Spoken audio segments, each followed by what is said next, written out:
called The Story. We're going through it chapter at a time.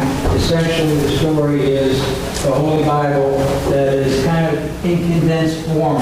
It's put in chronological orders, and things that repeat are taken out. It's essentially made into a story. So we're taking a chapter a week, starting all the way back to the beginning in creation. And what we read is actually the scripture. So if you want to, please feel free to pick up a book on your way out today. Take it home and read it. It's absolutely wonderful. We are on chapter 6. And up to now, or the last time we were together, that was the time that God had led his nation out of Egypt under the leadership of Moses. And Moses brought them to Mount Sinai. This is where they spent about a year, a little over a year, and God gave them his 613 laws. He told them, he told all of us essentially how he wanted us to live, what rules he wanted us to follow, how he wanted us to behave day in and day out. So at last, it's time for the people to pack up and go to the promised land after all this time. So they head out, and the last guy is barely even out of the camp area. And the people started their habitual complaining again. In this case, they complain because they're tired of eating manna. What they want is to eat some meat. They want the type of food that they used to get. And this is our first lesson in the 21st century. All these things have lessons in the 21st century that we need to pick up on because this is timeless literature. The Bible has always been that way and always will be that way. This lesson is called dissatisfaction or dissatisfied. And it occurs when our attention shifts from what we have to what we don't have or what we want. In this case, the people craved that meat, that delicious Egyptian food that they used to get. But they've already forgotten what the cost of that food was. The brutal whip of Egyptian slavery. But before we judge the Israelites too harshly, I think it's important that we take some time and think about ourselves. Think about what is it that goes through our minds on a daily basis. What occupies our minds? What do we think about?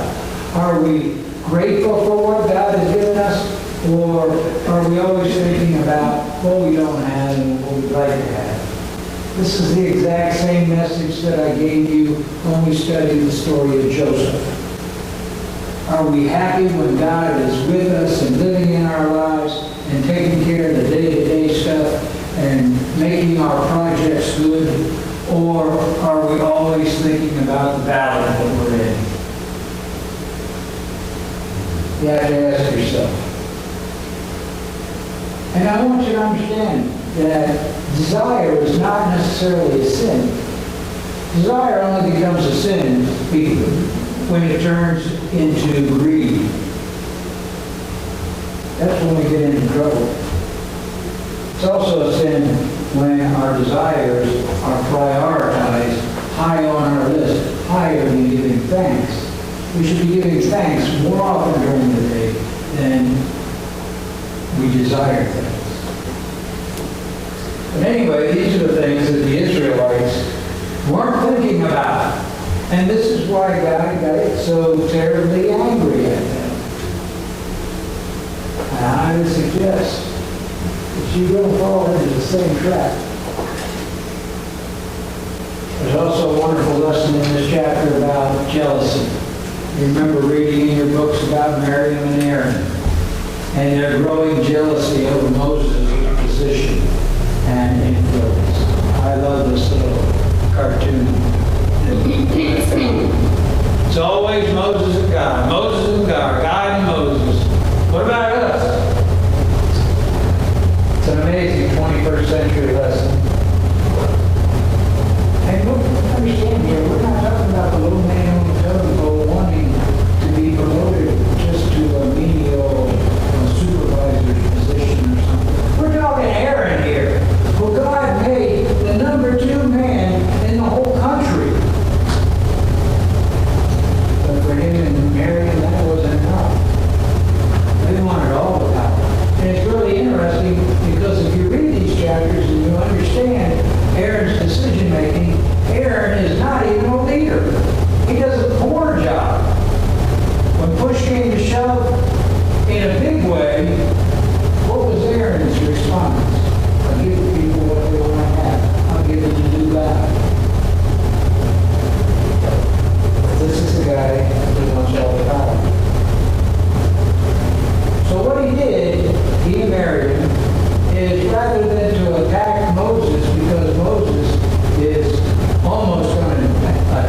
we all know, even though we do it, we all know God knows what our inner motives are. Trust me when I say, he can get just as angry with you or I as he did with Aaron and Mary. So finally, this big country, probably close to 3 million people now, this big, huge conglomerate, get within spitting distance of the promised land. They're almost there. And Moses sends out 12 scouts to check it out. Now you remember me teaching you from the very beginning of this series, God always tests people who love him. He always has, and he always will. And that's what he did in this particular case with Moses sent out 12 scouts. He knew that 10 of these guys were going to come back and say the people are twice our size and twice as strong as we are. There's no way we can beat them. Except for two guys. Two guys, one guy named Caleb, one guy named Joshua. They came back and said, well, that may all be true, but God told us he would give us this land. And we believe that's exactly what he'll do. Not only good advice, excellent advice. And that's probably why nobody listened to him. Because the advice was so good. So the other 10 guys, they go and they spread fear to the entire nation. Fear to the point of all these people, this entire country, they want a new leader that will lead them back to Egypt. But as you can imagine, God's anger at this point is about to boil over. As a matter of fact, he goes to Moses and he says, I will eliminate these people and I will make a new nation of you. But Moses talks him out of that and saves the entire nation. So instead, God makes them wander in the wilderness for 40 years. Until everybody from that day forward, until everybody who was 20 years or old were older. Except Caleb and Joshua. Our lesson here is pretty simple. Our lesson is never assume God can't do anything he wants to through us. So everybody dies off, and after 40 years, we read something really tragic on your page 78. It says these horrifying words. Sadly, however, the attitude of this generation clearly resembles that of the previous. And those are some really, if you read this book from beginning to end, and you know about this nation, this is really sad news. But it makes perfect sense, because what my attitude is the attitude that I'm going to pass on to my children. And they're going to pass on to their children. Until there's an interruption there somewhere. And that's exactly what happened to this generation. They passed on all their grumbling and complaining habits right on to the next nation, to the next generation. So soon, this new group is going to go to the promised land. This new group, their water runs out. And they start grumbling and they start complaining. And one might think, hey, if I'm thirsty and my water's running out, I'm going to grumble and I'm going to complain. I think it is. I think it is. Grumbling and complaining are never acceptable. Never, never, never. We do it all the time. But it's never acceptable to God. And that's exactly what God's teaching us. It is not acceptable. And that's our lesson here. It's really pretty simple. Because our grumbling and our complaining and our getting together and our all complaining and all grumbling, that leads to mild characteristics.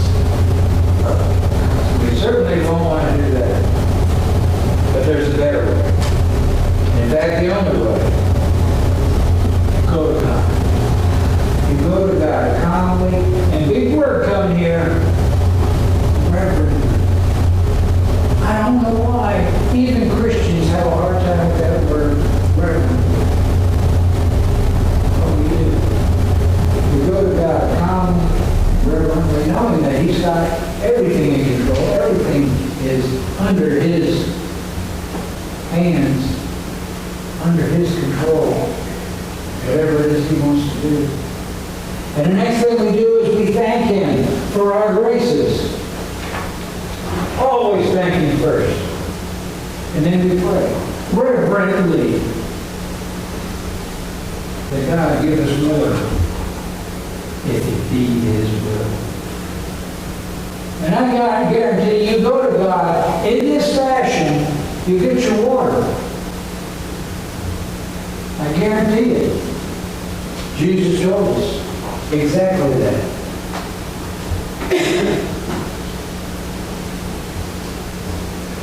Second lesson here. Big word. Frustration.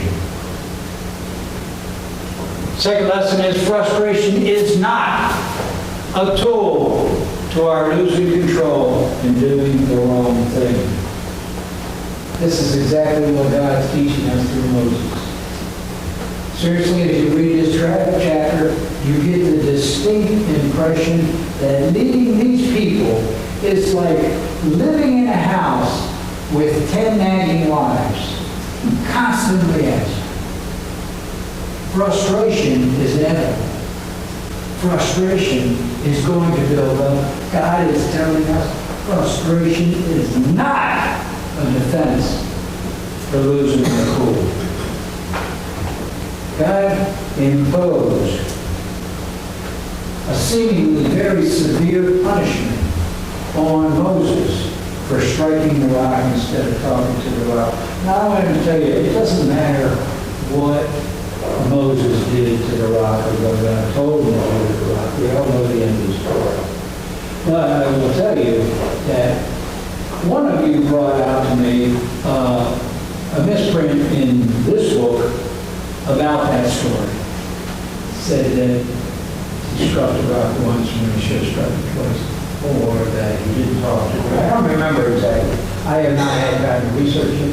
But I will tell you that different versions of the Bible also say that God told Moses to speak to the rock and he struck it with his stick. God told Moses to strike the rock once and he struck it twice. Different versions, it all works out the same. It doesn't make a big difference. Moses did not do what God told him to do. However, the water came out, but God came out with a severe punishment for Moses. Because Moses didn't do what God wanted him to do, it was just simply out of frustration. If I know the Lord is going to come under our own, if I strike it once, I'll strike it twice. God's telling us, when you get frustrated, when you get to that point, and that's exactly what Moses went through. It was frustration at these whiny people. That's what happened. God's telling us, this is their frustration. God's telling us, walk away. Count to 10. Breathe. Do not let anger snatch hold of your frustration. That's huge. It's a huge lesson. I told you that this book is timeless literature. Moses, this is a seemingly, I keep saying seemingly, severe punishment that God gave Moses. Frankly, it's not a punishment at all. Moses could have cared less if he doesn't see the promised land. Moses is he knows three things. He knows he's going to die peacefully on the mountain. He knows he's going to see the promised land for the best seat in the house. And three, he gets rid of all these whiny, naggy people. Finally, his job is done. He's finished with them. Moses had it. This is not punishment for Moses. But God wants it to seem as if it is punishment to Moses because he wants us to learn the lesson. He wants us to learn not to let our frustrations turn into anger. It's a huge message, and it's clearly designed for us. The next thing I want to talk about is more of an explanation than it is a lesson. But it's important to me, and I think it'll be important to you in order for you to understand it, because for many years I did not understand it. At another time in history, the Israelites were complaining again. And this time they were complaining against Moses, which they seem to do a lot. But this time, God took it seriously. God protects those He calls. Remember that, because it's applicable today as much as it was back then. If God's calling you to a mission and people are giving you a hard time, or they're talking behind your back, or they're criticizing you, or they're doing whatever to you, we'll step in. I guarantee it. Just the way He stepped in then. God takes care of the people who are working for Him. He's very serious about that. Remember what He said to Abraham when He made the original covenant? If anybody curses you, I will curse them. God is a very jealous God, but He's not only jealous of Himself, He's jealous of the people who He picks to do certain things. I'd be very careful if I go through this life criticizing other people, because you don't know if they're doing exactly what God wants them to do. But anyway, they criticized Moses, so God punishes the people by infesting their camps with snakes. And these snakes bite. And the bite results in death. So a lot of people die as we go through this story. But it doesn't, I don't understand exactly why, but the Israelites, they figure this out pretty quick. So they go running to Moses, they apologize to Moses for what they said, and they implore Moses to go to God. And that's exactly what it does. So God says to Moses, make a bronze snake and put it on the pole. And anyone who is bitten can then look upon the snake and be healed. Probably looks something like this. Here's my question. All the way my young Christianity, my youth, I could never understand this. I could never understand a God who hates relics, who hates idols, who hates images, could come up with a snake. Satan started his career as a snake. He'd come up with a snake to heal people, that heals, that people look at. I never could understand this out of God until much later in life. I learned what the lesson was. The lesson is actually for us. There's two lessons here. Two things God had in mind when He came up with this snake idea. The first one was designed specifically for the Israelites. And it says this: when the people looked at it, they were being obedient to God, and they had faith in His word that they would be healed. That was God's message to the Israelites. But He also had a message for us in the 21st century. Remember, this is timeless literature. God knew all this all the way back then.